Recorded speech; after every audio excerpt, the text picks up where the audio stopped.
Assalamualaikum warahmatullahi wabarakatuh. Perkenalkan, nama saya Anindita Rahma Firdausya. Saya dari kelas B Pancasila, NIM D600 1892. Kali ini saya akan menjelaskan terkait dengan langkah-langkah dalam pembuatan proyek kewarganegaraan yang sudah saya buat. Untuk langkah yang pertama adalah identifikasi masalah. Identifikasi masalah di sini permasalahan yang ada di lingkungan sekitar saya, terutama di daerah Nggawo. Nah, terdapat beberapa permasalahan yang menjadi sorotan saya. Yang pertama adalah kesadaran masyarakat yang masih minim terkait dengan membuang sampah di sungai. Masih banyak didapati masyarakat sekitar membuang sampah di sungai, sehingga di daerah Nggawo bisa dikatakan cukup sering untuk mengalami bencana banjir, walaupun tidak separah bencana banjir pada umumnya. Yang kedua adalah minat membaca masyarakat yang masih sangat minim, sehingga dari berkurangnya minat membaca ini menyebabkan pengetahuan masyarakat itu juga pada taraf yang sangat minim dan akan menimbulkan beberapa permasalahan yang lain.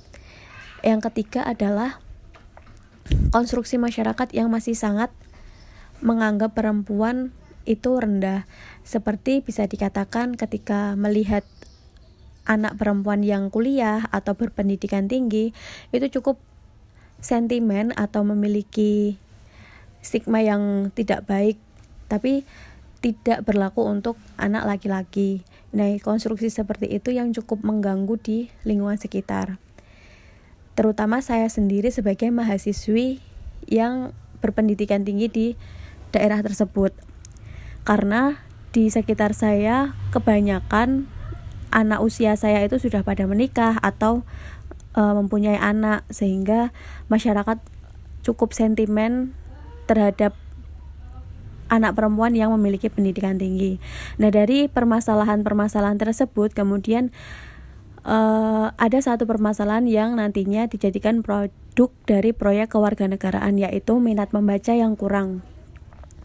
Kenapa saya memilih permasalahan tersebut? Karena yang pertama, sering sekali di lingkungan sekitar itu masyarakat kurang paham soal politik, sehingga masyarakat mudah dikendalikan oleh elit-elit politik yang ada di tataran tinggi, dan masyarakat hanya istilahnya ikut-ikutan saja gitu. Yang kedua, terjadinya COVID ini, pemahaman terkait dengan COVID atau virus masyarakat juga sangat rendah, sehingga ketika didapati di lingkungan sekitar ada yang positif atau ada yang reaktif, itu masyarakat mengucilkan, terus kemudian tidak menerima masyarakat yang terkena COVID atau positif atau reaktif dan sebagainya.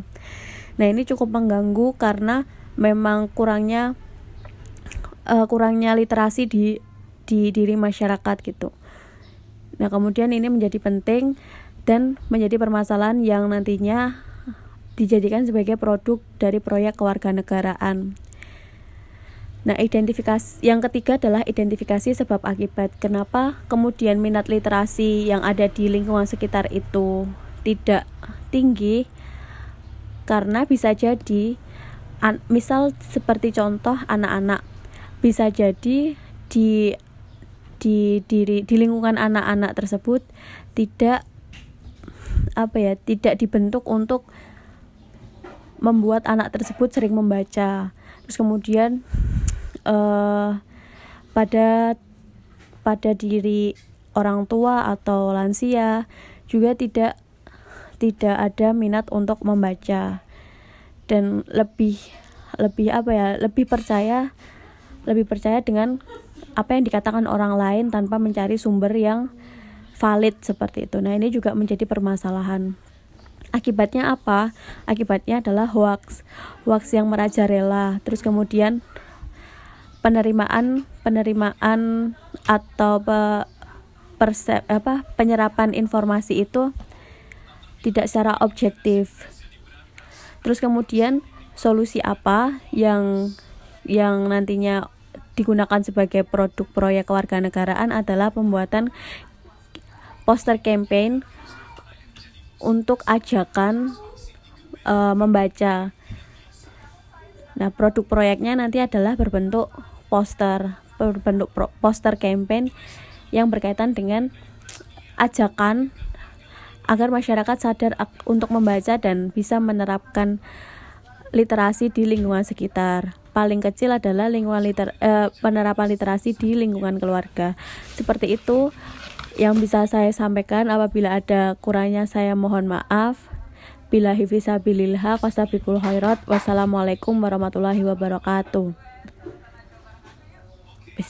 Rampung.